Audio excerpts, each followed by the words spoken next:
So ito guys, ang itsura niya and okay. Hi guys! For today, magluluto ako ng baked sushi kasi nainggit ako kay Kuya Ryan tsaka kay Kuya Dabi B na nasa Japan sila kaya ako dadalhin ko yung sarili ko sa Japan. So magluluto ako ng Japanese na ano, pero hindi siya yung sushi talaga, ibibake ko siya, yung na-trending dati na baked sushi. So pakita ko sa inyo kung paano ko siya ginagawa. So ito guys, meron ako ditong salmon na binili ko lang. Actually, naka-sale to. Mas maganda sana kung yung body, pero ito pandang pabuntot na. Anyway, so yan, lalagyan ko lang siya ng salt. Tapos, i-bake natin siya. So, nilagay ko siya sa foil. Ayan. So, ito na yung ating dalawang salmon. I-bake ko lang siya dito sa aking hot pot. So, ito guys, bake lang natin siya ng mga 15 minutes. Kung wala kayong ganito, pwede naman yung mga air fryer, pwede na rin yon. Habang inihintay nating maluto yung salmon, ito, meron ako ditong mga crab sticks, yung ganito. Gagawin ko dito, hima-himayin ko lang siya, parang ganito. Yan, pag-iwa-hiwalayin lang natin siya. Ayan guys, okay na to. Then, hintayin na lang natin yung salmon na maluto. Tapos, ihahalo din natin dito. Ngayon naman, gagawa tayo ng ating kanin. So, nagsaing lang ako ng Japanese rice. Kung walang Japanese rice, okay lang kahit ordinaryo lang or kahit ano yung available. Wala namang masama doon. Tapos ito, titimplahan lang natin ng Japanese vinegar. Ito, tansya-tansya lang din. So, actually, hindi ko alam kung ilan nilalagay ko. Siguro mga 2 tablespoon. Pero ako by feelings ang ginagawa ko yan. No? Tapos, lalagyan din natin ng sesame oil. Ito, siguro mga 1 tablespoon din. Actually, by feelings lang ako magluto. Tapos, lagyan din natin ng furikake. Yung furikake ito, galing tong Japan. Bigay ito ng kuya ko, si Kuya Dabi B. Pero kung wala kayong ganitong furikake, pwede ninyong gamitin yung mga chichirya. Alam niyo yung mga bikat, yung mga potato chips. Basta mga potato chips. Durug-durugin lang ninyo. Tapos yun, pwede na yun. Ito siya, oh. Ayan yung tsura nito, furikake. So, ilalagay ko lang siya dito. Dalawa siguro ilalagay ko.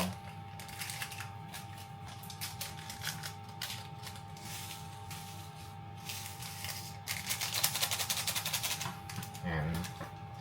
Tapos, haluin lang natin to.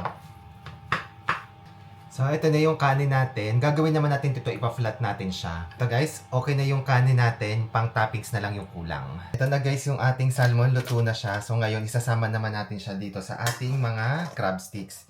Pero wag nyo isasama yung balat. Tanggalin natin yung balat. Ayan guys, naiwan natin yung balat. Huwag nyo ilalagay ito ha, iwan nyo itong balat na to. So ito guys, ito na yung salmon natin parehas. And dudurugin lang natin siya hanggang sa ihalo natin siya kasama nung crab stick. Ayan, durug-durugin lang natin gamit yung tinidor.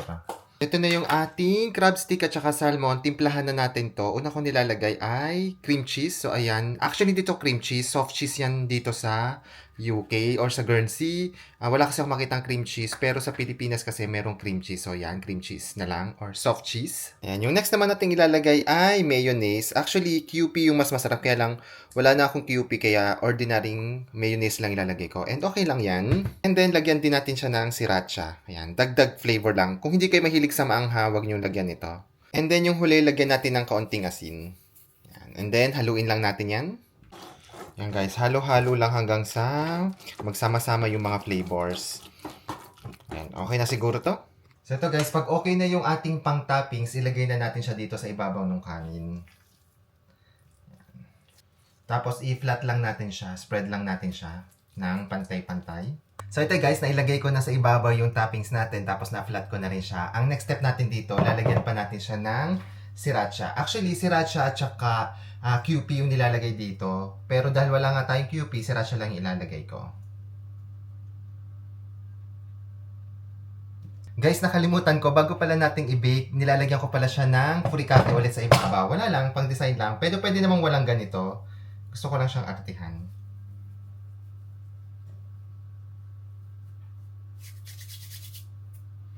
Yan. Ito, pwede na talaga tong i-bake. So, ayan guys, nilagay ko na siya sa oven. Tapos, bake natin ng mga 15 to 20 minutes ng 200 degrees. Kung wala po kayong oven, pwede rin po ito sa air fryer. So, ayan. Ayan guys, after 20 minutes, ito na yung itsura niya. And mukhang okay na siya. So, pwede na natin tanggalin. So, ito guys, medyo mainit. Kaya wag nyo munang kakainin to. Medyo pasingawin nyo muna ng kauntian. Tapos, nilalagyan ko pala siya ng mga spring onion. Ayan. Paglagay lang sa ibabaw, wala lang. Parang si Uncle lang, may mga garnish.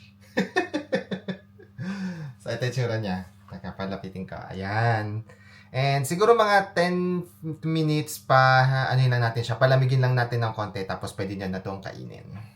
Ito na guys, tikiman na ang ating baked sushi ni Rafi B. Actually, favorite to ng family ko. Tuwing umuwi ako at gusto nila ako magluto, ito yung pinapaluto nila sa akin.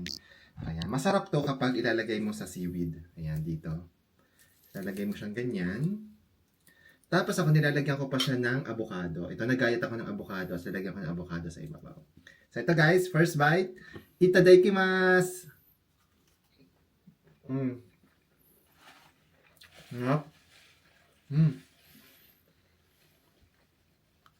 Sabi, sarap. Sobrang dali lang niyang gawin at saka wala kang kailangan hindi mo kailangan ng kung ano-ano.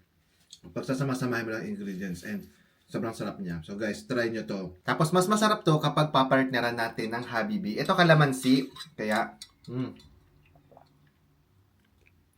sobrang refreshing. Dahil lalo na ngayon ang init dito sa Guernsey, ang refreshing niya. And ang sarap talaga ng aming dinner. So ito na yung kakainin namin. And thank you po sa pagsama sa akin. Bye-bye!